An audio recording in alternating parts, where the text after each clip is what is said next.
Good morning everyone! Gusto ko po i-share sa inyo itong aming mulberry dito. Mulberry po ito ng kapitbahay pero talaga namang umano na siya sa aming bakod. Ayan tingnan mo.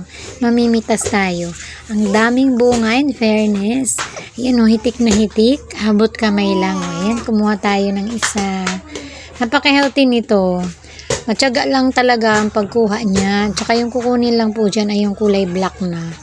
Minsan kinukuha na nila yung red na may konting black na kasi pwede na rin yun. Pero dapat talaga hinog na hinog, black talaga para mas matamis. Yan, hitik na hitik ang mulberry na ito.